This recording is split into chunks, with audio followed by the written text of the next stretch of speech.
என் தங்கமே, இப்போது உன் வாழ்க்கையின் இந்த மிக நெருக்கடியான தருணத்தில் நீ மனதில் மட்டும் சுமந்து கொண்டிருக்கும் ஒரு பெரிய சுமை இருக்கிறது. அது உடல் வலி மட்டும் அல்ல. அது மன வலி மட்டும் அல்ல. அது சிகிச்சைக்காக தேவைப்படும் பணம் என்ற கனமான சுமை. ஒரு உயிரை காப்பாற்ற வேண்டிய நேரத்தில் பணம் கதவாக நின்று வழியை மறைக்கும் போது அந்த வேதனை எவ்வளவு ஆழமாக இருக்கும் என்று உன் இதயம் மட்டும் அறிவது. எப்படி ஏற்பாடு செய்வது என்று எண்ணி எண்ணி உன் நெஞ்சு இறுகி இருக்கும். நேரம் காத்திருக்காது, ஆனால் பணம் இன்னும் வரவில்லை என்ற பயம் உன் மூச்சையே கசக்கி இருக்கும். ஆனால் என் தங்கமே, இன்று உனக்காக ஒரு மறைமுக கதவு திறக்கிறது. உன் இரத்த சொந்தம் இல்லாத ஒருவர் உன் உயிரின் அவசரத்தை உணர்ந்து உனக்காக அந்த சிகிச்சை பாதையை திறக்க வருகிறார். இது சாதாரண உதவி அல்ல. இது அருளால் அனுப்பப்படும் மனித வடிவிலான பதில். நீ யாரிடமும் முழுமையாக சொல்லாமல் மனதில் வைத்திருந்த ஒரு வேண்டுதல் இருக்கிறது. அம்மா, சிகிச்சை மட்டும் நின்று போகக் கூடாது. வழி தா என்று நீ உன் உள்ளத்தில் ஏங்கியிருக்கிறாய். அந்த ஏக்கத்தை விண்ணில் இருந்து கேட்காமல் இருக்க முடியாது. தெய்வம் பல நேரங்களில் நேரடியாக கையில் பணம் கொடுக்காது. அது ஒரு மனிதனை அனுப்பும். அந்த மனிதன் உன் குடும்பத்தில் பிறந்தவராக இருக்க வேண்டியதில்லை. அவர் உன் இரத்தம் சேர்ந்தவர் ஆக வேண்டியதில்லை. ஆனால் அவர் இதயம் இந்த தருணத்தில் உன் உயிரின் வலியோடு இணையும். அதுதான் தெய்வத்தின் அதிசயம். சிலர் உறவாக பிறக்கிறார்கள். சிலர் அருளால் உறவாக வருகிறார்கள். இப்போது உன் வாழ்க்கைக்குள் வரப்போகும் அந்த நபர் அப்படிப்பட்ட அருளின் உறவு. என் தங்கமே, இந்த உதவி செய்ய போகும் அந்த நபர் உன் வீட்டில் தினமும் வந்து போகும் ஒருவர் அல்ல. ஆனால் உன் நிலைமை பற்றி அறிந்ததும் உள்ளுக்குள் அமைதியாக இருக்க முடியாத ஒருவர். அவர் நீண்ட நாட்களாக உன்னை கவனித்து இருக்கலாம். உன் பொறுமையை பார்த்திருக்கலாம். உன் துன்பத்தை யாரிடமும் பெரிதாகச் சொல்லாமல் சுமந்து நிற்கும் உன் இயல்பை பார்த்திருக்கலாம். உன் உள்ளத்தில் இருக்கும் சுத்தமான மனதை அவர் உணர்ந்திருக்கலாம். நீ யாரிடமும் கையை நீட்டாமல் தாங்கிக் கொண்டிருப்பது அவரின் மனதை தொடும். அதனால் தான் அவர் உன்னை உதவ வேண்டியவர் என்று உணரப்போகிறார். இது பரிதாபத்தால் வரும் உதவி அல்ல. இது மரியாதையால் வரும் உதவி. இது இரக்கத்தால் மட்டும் அல்ல, உள்ளத்தின் அழைப்பால் வரும் உதவி. என் தங்கமே, அந்த நபர் உன்னிடம் முதலில் பெரிய வார்த்தைகள் பேச மாட்டார். அவர் சத்தமாக அறிவிக்க மாட்டார். அவர் நான் உதவுகிறேன் என்று உலகத்துக்கு காட்ட மாட்டார். அவர் அமைதியாக வருவார். சில நேரங்களில் ஒரு நெருக்கமான நண்பர் வழியாக வரலாம். சில நேரங்களில் வேலை தொடர்பாக அறிந்த ஒருவர் வழியாக வரலாம். சில நேரங்களில் உன் குடும்பத்துடன் பழக்கம் உள்ளவராக இருந்தாலும் இரத்த உறவு இல்லாதவராக இருக்கலாம். அவர் வயதில் உன்னைவிட மூத்தவராக இருக்க வாய்ப்பு அதிகம். ஏனெனில் வாழ்க்கையின் வலி என்ன, அவசரத்தில் உதவி என்ன என்பதை அனுபவித்த மனம் கொண்டவர். அவரின் குரல் மெதுவாக இருக்கும். அவரின் பார்வை நேர்மையாக இருக்கும். அவரின் மனதில் ஒரு தீர்மானம் இருக்கும். இந்த சிகிச்சை தடைபடக்கூடாது என்று அவர் உறுதியாக நினைப்பார். என் தங்கமே, அந்த நபர் வெறும் பணம் கொடுப்பவர் மட்டும் அல்ல. அவர் உன் வாழ்க்கையில் ஒரு திருப்புமுனையாக வருபவர். நீ இப்போது நினைப்பது பணம் பற்றிதான். அது இயல்பானது. ஆனால் இந்த உதவி வந்து சேர்ந்த பிறகு நீ ஒரே ஒரு உண்மையை புரிந்து கொள்வாய். உலகம் முழுவதும் குளிராக இல்லை. இன்னும் சில இதயங்கள் வெப்பமாக இருக்கின்றன. இன்னும் சில மனிதர்கள் தமக்குச் சம்பந்தமில்லாத வலிக்காகவும் உருகுகிறார்கள். இன்னும் சிலர் தங்களின் வசதியிலிருந்து பிறரின் உயிரை காப்பாற்ற ஒரு பங்கை எடுக்கிறார்கள். அந்த உண்மையை உனக்கு உணர்த்த போகும் மனிதர் தான் இப்போது உனக்காக வருகிறார். என் தங்கமே, இந்த நபர் ஒரு பெண்ணாகவும் இருக்கலாம், ஒரு ஆணாகவும் இருக்கலாம். ஆனால் அவரின் உள்ளத்தில் தாய்மை போன்ற கருணை இருக்கும். அவர் உன் நிலையை கேட்டு உடனே கணக்கு பார்க்கும் மனம் கொண்டவர் அல்ல. இவ்வளவு செலவு நான் ஏன் என்று எண்ணாமல், இப்போ இதை செய்யாவிட்டால் தாமதம் ஆகிவிடும் என்று உணர்வார். அவருக்கு உன்னுடன் ஒரு ஆன்ம சம்பந்தம் இருக்கும். இந்த பிறவியில் இரத்த உறவாக இல்லை. ஆனால் ஒரு புண்ணிய பந்தம் இருக்கும். அதனால் தான் அவர் திடீரென உன் வாழ்க்கையில் முக்கியமானவராக மாறுகிறார். பலர் கேட்டுவிட்டு போகலாம். பலர் ஆறுதல் சொல்லி விலகலாம். ஆனால் இந்த ஒருவர் மட்டும் செயலில் இறங்குவார். அதுதான் அவரை வேறுபடுத்துகிறது. என் தங்கமே, இந்த நபர் உன் துன்பத்தை நீ சொல்லும் வார்த்தைகளில் மட்டும் அல்ல, உன் மௌனத்தில் படிப்பார். உன் முகத்தில் இருக்கும் சோர்வை பார்த்து உன் மனம் எவ்வளவு அழுத்தத்தில் இருக்கிறது என்று புரிந்து கொள்வார். நீ யாரிடமும் நேரடியாக கேட்காமல் இருந்தாலும் உன் நிலைமை உதவி வேண்டும் என்று அவருக்கு தெளிவாக தெரியும். சிலருக்கு அது ஒரு தகவல் மட்டுமே. ஆனால் இவருக்கு அது ஒரு அழைப்பு. அதனால் தான் அவர் உன்னிடம் வந்து, இதை நிறுத்தக்கூடாது, முதலில் சிகிச்சை நடக்கட்டும் என்று சொல்வார். அந்த ஒரு வரி உன் இதயத்தை உடைத்துவிடும். ஏனெனில் நீ அந்த வார்த்தையை எவ்வளவு நாட்களாக காத்திருந்தாய். என் தங்கமே, அந்த நபர் எந்த வகை மனிதர் தெரியுமா? உன் வாழ்க்கையில் ஏற்கனவே ஒரு சிறிய அறிமுகம் இருக்கலாம். ஒருவேளை அவர் உன் நண்பரின் நண்பர். ஒருவேளை பழைய வேலை இடத்தில் அறிந்தவர். ஒருவேளை உன் குடும்பத்தை மதிக்கும் அயல் உறவு போன்ற ஒருவர். ஒருவேளை கோவில் வழியாக அறிமுகமான ஒருவர். அவரின் முகம் உனக்கு புதியதல்ல. ஆனால் அவரின் இதயத்தின் ஆழம் உனக்கு இன்னும் தெரியாதது. இப்போது அந்த ஆழம் வெளிப்படும். அவர் அமைதியாக உன் சிகிச்சைக்கான தொகையை ஏற்பாடு செய்யத் தொடங்குவார். நேரடியாக முழுவதையும் தரலாம். அல்லது பலரிடம் பேசி பாதையை உருவாக்கலாம். அல்லது மருத்துவர், மருத்துவமனை, முன்பணம், கடன், அறக்கட்டளை, நம்பிக்கை மனிதர்கள் இவற்றில் ஏதாவது வழியாக கதவை திறக்கலாம். ஆனால் நினைத்துக்கொள், கதவை திறப்பவர் ஒரே ஒருவர். அந்த தொடக்க தீர்மானம் அவரிடமிருந்தே வரும். என் தங்கமே, இந்த உதவி வரப்போகும் நேரத்தில் நீ மிகவும் சோர்ந்திருப்பாய்.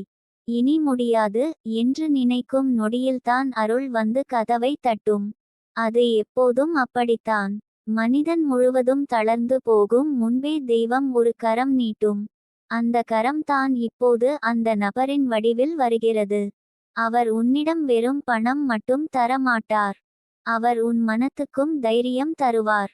நீ கவலைப்படாதே என்ற அவரது குரல் உன் சிகிச்சை செலவின் பாதியை விட பெரிய மருந்தாக இருக்கும். நான் இருக்கேன் என்ற அந்த உணர்வு உன் உள்ளத்தில் இருந்த தனிமையை உடைத்துவிடும். என் தங்கமே, நீ யோசித்து பாரு. ஏன் இரத்த சொந்தம் இல்லாதவர்? ஏன் குடும்பத்தில் பிறந்தவர் இல்லை? ஏனெனில் தெய்வம் உனக்கு ஒரு பெரிய பாடம் கற்றுக் கொடுக்கிறது. எல்லா உதவியும் இரத்தத்தில் இருந்து வராது. சில உதவிகள் கருணையில் இருந்து வரும். சில உதவிகள் புண்ணியத்தில் இருந்து வரும். சில உதவிகள் நீ முன்பு செய்த நன்மையின் பலனாக திரும்பி வரும். நீ ஒரு நாள் யாருக்கோ சொன்ன ஆறுதல் வார்த்தை, நீ ஒரு நாள் செய்த சிறிய உதவி, நீ ஒரு நாள் யாரையோ அவமானப்படுத்தாமல் காப்பாற்றிய தருணம், அந்த எல்லா நற்கர்மங்களும் இன்று மனித உருவில் திரும்பி வரலாம். அதனால் தான் இந்த நபர் உன் குடும்ப பட்டியலில் இல்லாவிட்டாலும் உன் விதி பட்டியலில் இருக்கிறார். என் தங்கமே, அந்த நபரை நீ கண்டறிவது எப்படி தெரியுமா? அவர் அதிகமாக பேச மாட்டார். ஆனால் பேசும்போது உறுதி இருக்கும். அவர் உதவி செய்வதை விளம்பரம் செய்ய மாட்டார். ஆனால் செயல் விரைவாக இருக்கும். அவர் உன் நிலையை பற்றி விசாரிக்கும் போது வெறும் ஆர்வத்திற்காக அல்ல, தீர்வு தேடுவதற்காக கேட்பார். அவர் உன்னிடம் எவ்வளவு தேவை என்று கேட்கும் போது அது சோதனைக்காக அல்ல, உண்மையாக ஏற்பாடு செய்ய தயாராக இருப்பதால். அவர் உன் கண்களில் நேராக பார்ப்பார். உன் குரலில் இருக்கும் உடைந்த தன்மையை உணர்வார். அப்போதே அவர் உள்ளத்தில் முடிவு ஆகிவிடும். இந்த உயிரை காப்பாற்ற நான் ஒரு காரணமாக இருக்க வேண்டும் என்று. என் தங்கமே, அந்த நபர் வந்த பிறகு உன் வாழ்க்கையில் ஒரு பெரிய மாற்றம் நடக்கும். நீ பணம் கிடைத்ததால் மட்டும் அழமாட்டாய். என்னை புரிந்த ஒருவர் இருக்கிறார் என்ற உணர்வால் அழுவாய். அந்த அழுகை உன் உள்ளத்தில் அடைத்து வைத்திருந்த எல்லா சுமையையும் வெளியேற்றும். நீண்ட நாட்கள் பிடித்து வைத்திருந்த பயம் கரையும். சிகிச்சை நின்று போய்விடுமோ என்ற அச்சம் மெதுவாக விலகும். மருத்துவமனை கதவு இனி பயமாய் தெரியாது. அது நம்பிக்கையின் கதவாக தெரியும். ஏனெனில் அதை திறக்க ஒரு அருள் மனிதர் வந்துவிட்டார். என் தங்கமே, அந்த நபரை நீ ஒருபோதும் சாதாரணமாக எடுத்து கொள்ளக்கூடாது. அவர் உன் வாழ்க்கையில் தெய்வம் கையெழுத்திட்ட மனிதர். அவர் பெயர் உன் குடும்ப மரத்தில் இல்லாவிட்டாலும் உன் உயிர் காப்பாற்றப்பட்ட நினைவில் என்றென்றும் இருக்கும். அவர் உன் இரத்தம் அல்ல, ஆனால் அவர் அந்த தருணத்தில் உன் உயிரோடு இணைந்தவர். இந்த உலகில் சில பந்தங்கள் பிறப்பால் வராது. அவை தேவையால் வராது. அவை தெய்வ தீர்ப்பால் வரும். அப்படிப்பட்ட ஒரு தீர்ப்பின் விளைவு தான் இந்த உதவி. என் தங்கமே, நீ இப்போது செய்ய வேண்டியது என்ன தெரியுமா? மனதை திறந்து நம்பிக்கையுடன் இரு. யாரும் இல்லை என்று சொல்லாதே. ஏனெனில் உனக்காக அனுப்பப்பட்டவர் ஏற்கனவே உன் வாழ்க்கையின் சுற்றுவட்டாரத்தில் இருக்கிறார். அவர் இன்னும் முழுமையாக முன்னே வராதிருக்கலாம். ஆனால் அவர் உன் நிலையை அறியும் தருணம் நெருங்கி விட்டது. அல்லது அவர் ஏற்கனவே அறிந்துவிட்டு அமைதியாக யோசித்து கொண்டிருக்கலாம். அவரின் உள்ளத்தில் கருணை எழுந்து விட்டது. அது விரைவில் செயலாக மாறும். நீ இதை உணர்ந்து அமைதியாக அம்மனை நம்பியிரு. என் தங்கமே, சிகிச்சைக்காக காத்திருக்கும் உன் இதயம் இனி வெறுமனே காத்திருக்காது. அது நம்பிக்கையோடு காத்திருக்கும். உன் கையில் இன்னும் பணம் இல்லாமல் இருக்கலாம். ஆனால் உன் விதியில் ஏற்பாடு ஆரம்பமாகி விட்டது. உன் கண்களில் இன்னும் கண்ணீர் இருக்கலாம். ஆனால் அந்த கண்ணீருக்கு பதில் வரும் பாதை திறந்து விட்டது. உன் வீட்டு வாசலில் இன்னும் பதட்டம் இருக்கலாம். ஆனால் அந்த வாசலில் விரைவில் உதவி நுழையும். அந்த உதவி செய்யும் நபர் இரத்த உறவு அல்ல. ஆனால் அவர் உன் உயிரின் தருணத்தில் தெய்வ உறவாக மாறுவார். என் தங்கமே, அந்த நபர் உன்னை தேடி வரும்போது உன் உள்ளம் உடனே ஒரு அமைதியை உணரும். இவர்தான் என்று மனம் சொல்லும். காரணம், அருள் அனுப்பும் மனிதர்களின் வருகைக்கு ஒரு தனி அதிர்வு இருக்கும். அவர்களை பார்த்தவுடன் உன் மனம் சற்றே இலகுவாகும். அவர்களுடன் பேசும்போது உன் சுமை குறையும்.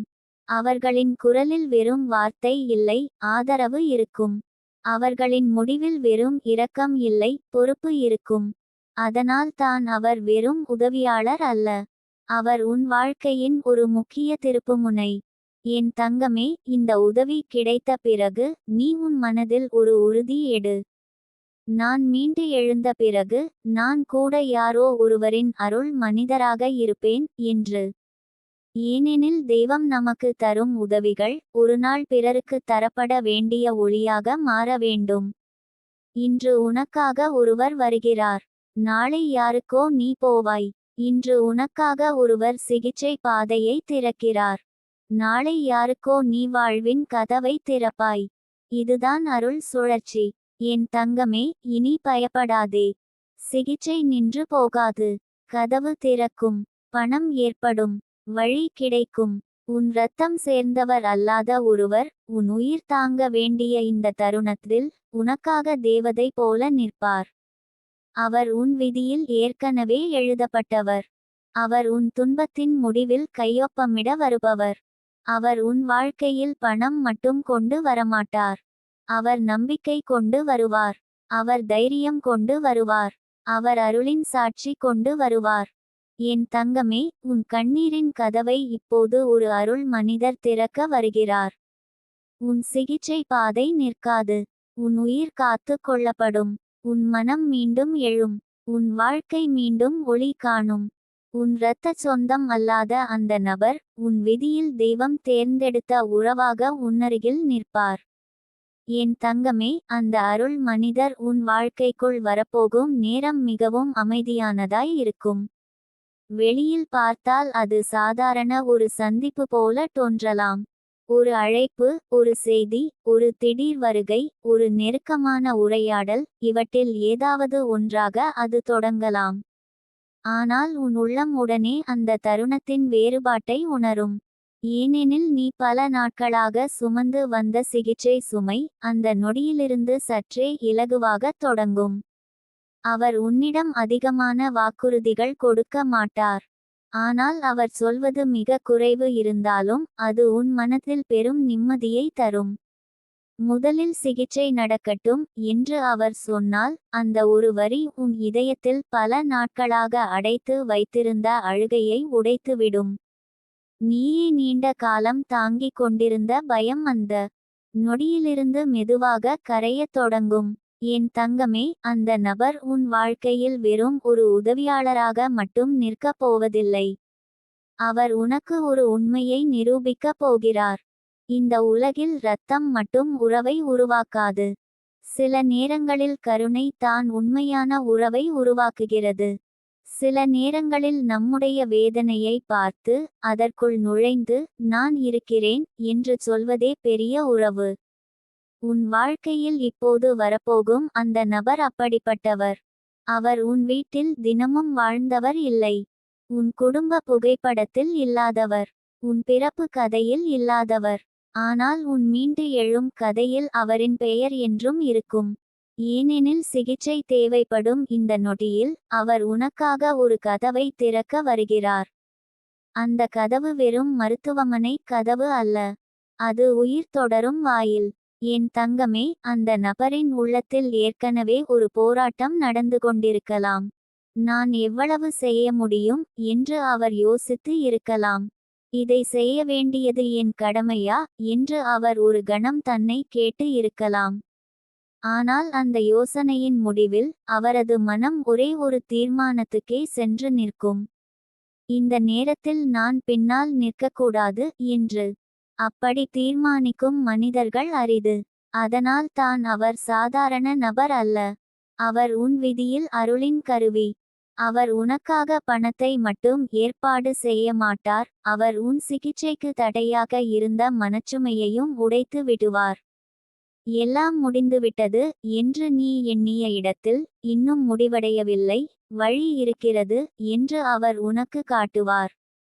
என் தங்கமே, இந்த நபர் பல நேரங்களில் தன்னுடைய வாழ்க்கையிலும் கஷ்டங்களை பார்த்தவர். அதனால் தான் உன் கண்ணீரின் மொழியை அவர் புரிந்து கொள்கிறார். கஷ்டம் அறியாத மனம் பலமுறை ஆலோசனை தரும். ஆனால் கஷ்டம் அனுபவித்த மனம் செயலில் இறங்கும். இந்த நபர் உன் நிலையை கேட்டு வெறும் ஆறுதல் சொல்லிவிட்டு போக மாட்டார். அவர் உடனே வழி தேடுவார். யாரை தொடர்பு கொள்ள வேண்டும், எங்கே முன்பணம் செலுத்த வேண்டும், யாரிடம் பேசினால் உடனடி உதவி கிடைக்கும், எவ்வாறு தாமதம் இல்லாமல் சிகிச்சை தொடங்கும், இவைகளை அவர் சிந்திப்பார்.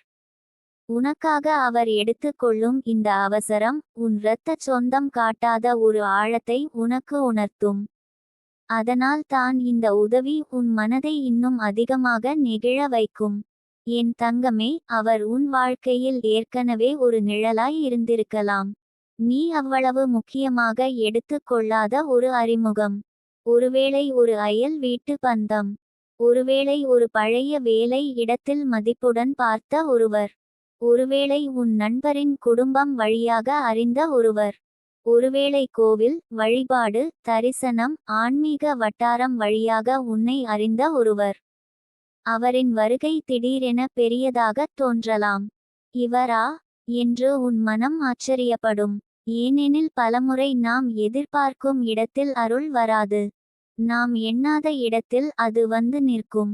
அதுதான் தெய்வத்தின் நடை. அது நம்முடைய கணக்கை மீறி செய்கிறது. அது நம்முடைய வரம்புகளை மீறி உதவுகிறது. என் தங்கமே, அந்த நபர் உனக்கு பணம் தரும் போது அது ஒரு உதவி போல தோன்றலாம். ஆனால் ஆன்மீகமாக பார்த்தால் அது ஒரு தீர்ப்பு. இந்த உயிர் காப்பாற்றப்பட வேண்டும் என்ற தெய்வ தீர்ப்பு. அதற்காக ஒரு மனிதன் தேர்ந்தெடுக்கப்பட்டிருக்கிறார். அவர் கையில் பணம் இருக்கலாம். அவர் மனதில் கருணை இருக்கலாம். அவர் சமூகத்தில் செல்வாக்கு இருக்கலாம். அவர் பலரை இணைக்கும் திறன் இருக்கலாம். ஆனால் இவை எல்லாவற்றையும் விட முக்கியமானது, அவர் இதயம் உன் வேதனையோடு இணைந்துவிட்டது. அதுதான் அவரை உன் வாழ்க்கையில் இப்போது மிக பெரியவராக மாற்றுகிறது. பணம் யாரிடமும் இருக்கலாம். ஆனால் அதை சரியான நேரத்தில், சரியான இடத்தில், சரியான உயிர்க்காக செலவிடும் மனம் சிலரிடமே இருக்கும். என் தங்கமே, நீ இந்த உதவியை ஏற்கும் போது தயக்கப்படாதே. சில நேரங்களில் நல்ல உள்ளங்கள் நம்மை உதவ வரும்போது நம்முடைய சுயமரியாதை தடையாக நிற்கும். இல்லை, வேண்டாம், எப்படி வாங்குவது என்று மனம் தடுக்கலாம். ஆனால் இந்த தருணத்தில் நினைத்துக்கொள், இது வெறும் மனித உதவி அல்ல. இது உன் பிரார்த்தனைக்கு வந்த பதில். இந்த பதிலை ஏற்கும் போது வெட்கப்பட வேண்டாம். ஏனெனில் உன் உயிர் முக்கியம். உன் சிகிச்சை முக்கியம். உன் மீட்பு முக்கியம். தெய்வம் அனுப்பிய உதவியை மறுப்பது பலமுறை அருளின் கதவை தாமதப்படுத்தும். அதனால் அந்த நபர் முன்வந்தால் நன்றியோடு ஏற்றுக்கொள். அந்த நன்றியே அந்த உறவை இன்னும் புனிதமாக்கும். என் தங்கமே, அந்த நபர் உனக்கு முழு தொகையை தராமல் இருந்தாலும் கவலைப்படாதே. சில நேரங்களில் ஒரு கதவை திறக்க ஒரு சிறிய தொகை போதும். ஒரு முன்பணம் போதும். ஒரு முதல் அடியாக அவர் நிற்பார். அவர் தரும் அந்த முதல் உதவி தான் மற்ற கதவுகளையும் திறக்கும். அவரின் பெயரை கேட்டாலே மற்றவர்கள் நம்பிக்கை கொள்ளலாம். அவர் இருக்கிறார் என்றால் நாமும் சேரலாம் என்று யாரோ நினைக்கலாம். இவ்வாறு அவர் ஒரு நபராக மட்டும் அல்ல, ஒரு தொடக்க சக்தியாக மாறுவார். நீண்ட நாட்களாக நின்று கொண்டிருந்த சிகிச்சை நடை அவரின் முதல் கரம் வைத்த தருணத்திலிருந்து நகரத் தொடங்கும். அதனால் அவர் அளவை வைத்து மதிப்பிடாதே. அவர் துவக்கிய பாதையை பார்த்து மதிப்பு கொடு. என் தங்கமே, உன் உள்ளத்தில் இன்னும் ஒரு சந்தேகம் இருக்கலாம். இப்படி யாராவது உண்மையிலேயே வருவார்களா என்று. அந்த சந்தேகம் உன் காயங்களின் குரல். நீ பல முறை ஏமாற்றம் கண்டிருக்கலாம். பலர் வாக்குறுதி கொடுத்து விலகி இருக்கலாம். பலர் பார்ப்போம் என்று சொல்லி மௌனமாய் போயிருக்கலாம். அதனால் இப்போது நம்புவதற்கே மனம் பயப்படலாம். ஆனால் இந்த முறை வேறுபட்டது. இந்த முறை வார்த்தை மட்டும் வராது, செயல் வரும். இந்த முறை இரக்கம் மட்டும் வராது, ஏற்பாடு வரும். இந்த முறை ஆறுதல் மட்டும் வராது, மருத்துவமனை கதவு திறக்கும். அதனால் உன் மனம் தயார் ஆகட்டும். அருள் வந்தால் அதை அடையாளம் காணும் அமைதியுடன் இரு. என் தங்கமே, அந்த நபரின் வாழ்க்கையிலும் நீ ஒரு காரணமாக மாறப்போகிறாய். அவர் உனக்கு உதவுவதால் மட்டும் அல்ல, அவர் உள்ளத்தில் இருந்த மனித தன்மையை, கருணையை, புண்ணியத்தை மேலும் எழுப்பப் போகிறாய். சில நேரங்களில் நாம் உதவி பெறும் போது கூட நாம் பிறரின் ஆன்மாவை உயர்த்துகிறோம். ஏனெனில் அவர்கள் தங்கள் செல்வத்தை, தங்கள் சக்தியை, தங்கள் தொடர்புகளை, தங்கள் மனதை ஒரு உயிரை காப்பாற்ற பயன்படுத்தும் தருணத்தில் அவர்கள் வாழ்வும் புனிதமாகிறது. அதனால் இந்த உறவு ஒருதலைப்பட்சம் அல்ல. அவர் உன்னை காப்பாற்ற வருகிறார். நீ அவரின் மனித தன்மையை தெய்வத் தன்மையாக மாற்றும் தருணமாக இருக்கிறாய். என் தங்கமே, இந்த உதவி கிடைத்த பிறகு உன் வீட்டு காற்றே மாறும். இதுவரை எப்படி என்று கேட்ட குரல்கள் நடக்கும் என்று சொல்லத் தொடங்கும். மருத்துவ செலவு என்ற வார்த்தை கேட்டாலே துடித்த இதயங்கள் இப்போது ஒரு நம்பிக்கையுடன் அமைதியாகும். வீட்டில் இருந்தவர்களின் முகத்தில் சிறிய ஒளி திரும்பும். உன் கண்களில் இருந்த அச்சம் சற்றே குறையும். நீ மருத்துவமனை செல்லும் பாதையிலும் வேறுபாடு உணருவாய். முன்பு அது ஒரு பயணமாக தோன்றியது. இப்போது அது மீண்டு எழும் வழியாக தோன்றும். ஏனெனில் அந்த பாதையில் நீ தனியாக இல்லை. அருள் அனுப்பிய ஒரு மனிதன் உன்னோடு நடக்கிறார். என் தங்கமே, இந்த நபர் உனக்காக செய்வது பண உதவி என்றாலும் உண்மையில் அவர் உனக்கு தருவது நேரம். சிகிச்சை தாமதிக்காமல் நடக்க வேண்டிய நேரத்தை அவர் வாங்கி தருகிறார். உடலுக்கு காத்திருக்க முடியாத தருணத்தில் அவர் உனக்காக அவசரத்தின் கதவை திறக்கிறார். இந்த உலகில் சில உதவிகள் பணத்தை விட மேலானவை. சரியான நேரத்தில் கிடைக்கும் உதவி அவற்றில் முதன்மையானது. உன் வாழ்க்கையில் இப்போது அப்படிப்பட்ட நேர உதவி வந்து சேர்கிறது.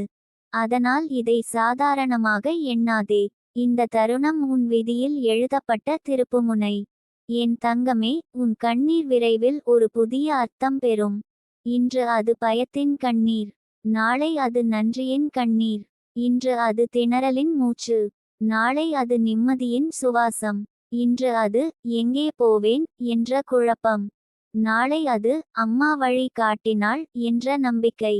இந்த மாற்றத்தை கொண்டு வரப்போகும் அந்த நபர் உன் குடும்ப வரலாற்றில் இரத்த உறவாக இல்லாவிட்டாலும் உன் மீட்பு வரலாற்றில் என்றும் நிலைத்து நிற்பார்.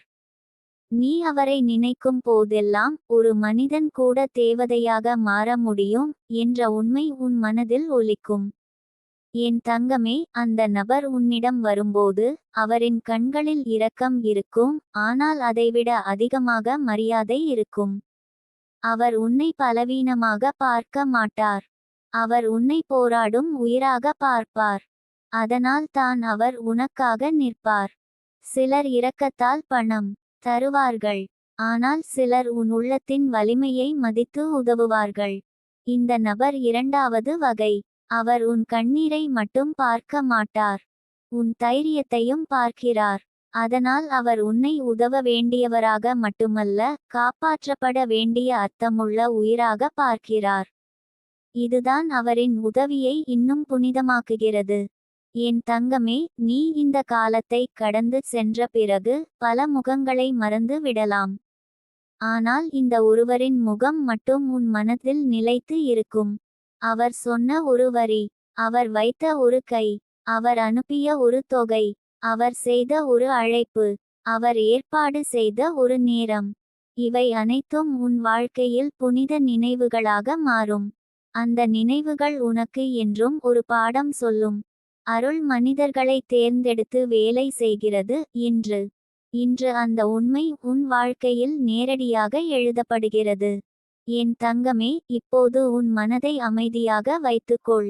கதவு திறக்கிறது, சிகிச்சை நகர்கிறது, ஏற்பாடு உருவாகிறது. உன் இரத்த சொந்தம் அல்லாத ஒருவர் உன் உயிர் தாங்க வேண்டிய இந்த நேரத்தில் உனக்காக நிலையாக நிற்க தயாராகிறார். அவர் வருகை தாமதமாக தோன்றலாம், ஆனால் அது சரியான நேரம்.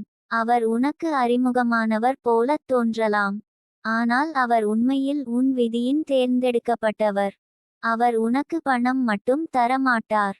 அவர் உயிர் மீண்டும் நம்பிக்கை கொள்ளும் இடத்தை தருவார். அவர் சிகிச்சை மட்டும் நடத்த மாட்டார். அவர் உன் வாழ்க்கை நின்றுவிடாமல் முன்னேற வேண்டிய பாதையை திறப்பார். என் தங்கமே, உன் பிரார்த்தனை வெறுமனே வானத்தில் கலந்துவிடவில்லை. அது ஒரு மனித இதயத்தை தொட்டுவிட்டது. அந்த இதயம் இப்போது உனக்காக கரம் நீட்டப் போகிறது. உன் சிகிச்சை நடக்கும், உன் உயிர் காப்பாற்றப்படும், உன் மனம் மீண்டும் ஒளி காணும். உனக்காக வரப்போகும் அந்த அருள் மனிதர் உன் இரத்தம் இல்லாவிட்டாலும் உன் விதியின் மிக புனிதமான உறவாக மாறுவார்.